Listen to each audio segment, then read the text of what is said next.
Hi friends, কেমন আছো তোমরা সবাই? আশা করছি খুব ভালো আছো। এটি আমার ফার্স্ট একটি ব্লগ। আমি একটি সবজির ঝোল বানিয়ে দেখাচ্ছি তোমাদেরকে। দেখো, একটি আন্ডা নিয়ে সেটা দিয়ে অমলেট করে নিলাম। আর সচরাচর আমরা সবজি খেতে পছন্দ করি না, তাই আমি একটু ইউনিক কিছু বানানোর চেষ্টা করছি। তো ডিমটা অমলেট করে নিয়ে সেটা তুলে কড়াইতে তেল দিয়ে জিরে কাঁচা লঙ্কা ফোড়ন দিয়ে সবজিগুলো দিয়ে দিলাম। আর পরিমাণ মতো লবণ নুন দিয়ে সেটাকে কষাতে হবে, অল্প আঁচে কষাতে হবে। এবং এটিকে আমি এখন ঢেকে দিচ্ছি।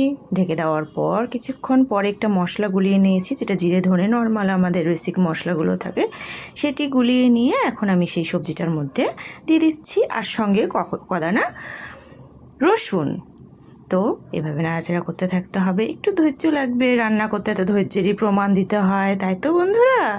তো দেখো, এভাবে কষাতে হবে। তোমরা কষাতে থাকো আর আমি বকবক করতে থাকি।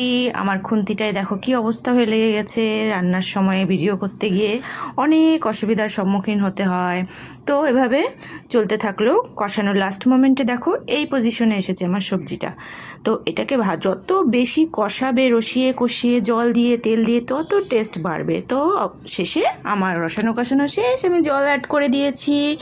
এবার জল অ্যাড করে দেওয়ার পরে এটাতে আমি কি অ্যাড করবো বলো তো তোমরা? এই তো বুঝে গেছো, ডিমটা অ্যাড করে দিলাম। ফুটিয়ে নেব, যতটা সম্ভব অল্প আছে ফোটাবে।